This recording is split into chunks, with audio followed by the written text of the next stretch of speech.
Bonjour à tous, aujourd'hui on est parti pour un épisode à quoi ça sert.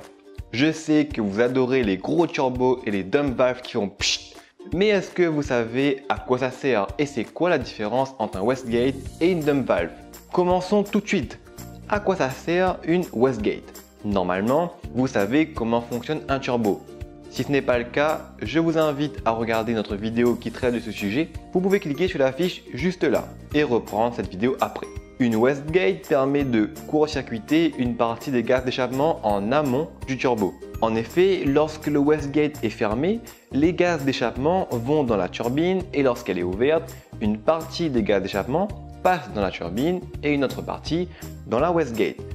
À quoi ça sert de faire ça concrètement? Le wastegate permet de maîtriser le flux de gaz d'échappement qui passe dans la turbine. En effet, on peut limiter la pression de suralimentation en venant libérer du gaz d'échappement. Ça va protéger la mécanique de la turbine. On va également pouvoir contrôler le régime de rotation de la turbine. En effet, dès qu'on s'aperçoit que la turbine tourne beaucoup trop vite, on peut ainsi libérer du gaz d'échappement et faire ralentir la turbine. Mais l'autre gros avantage de la wastegate est qu'elle vient limiter ce qu'on appelle la contre-pression du gaz d'échappement.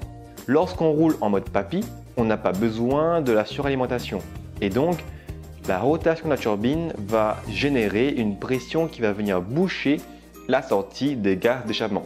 En ouvrant la wastegate, on vient donc libérer cette pression inutile. Cela a pour effet de venir réduire la consommation et améliorer la souplesse du moteur. Maintenant que vous avez compris que la wastegate est placée en amont du turbo, la dump valve, elle, est placée entre la partie admission du turbo et les soupapes d'admission. Vous avez bien compris qu'une wastegate permet de contrôler la pression lorsqu'on accélère, donc en gros, lorsque le papillon d'admission est ouvert. Mais qu'en est-il lorsqu'on lâche la pédale d'accélérateur et que le papillon se ferme et que la turbine turbo, elle, continue encore à tourner? C'est là que la dump valve entre en jeu. En effet, lorsqu'on relâche l'accélérateur, le papillon d'admission se ferme, mais la turbine ne va pas s'arrêter de tourner immédiatement.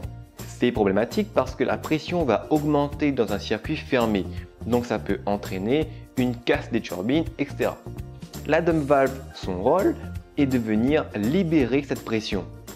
De série, les moteurs turbo sont équipés de dump valves à recirculation, c'est-à-dire que la pression libérée est redirigée vers l'entrée d'air du turbo.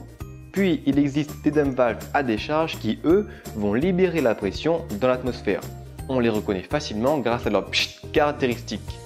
Petite parenthèse, il est inutile d'installer une dump valve sur un diesel, car les moteurs diesel n'ont pas de papillon et donc ne subissent pas les mêmes contraintes lorsqu'on relâche l'accélérateur. J'espère que cette vidéo vous aura été instructive. Je t'invite à cliquer sur le pouce bleu si tu as aimé la vidéo. Abonne-toi pour ne rien rater. Dis-moi dans les commentaires si toi aussi tu adores le pchit du dump valve. À dimanche prochain.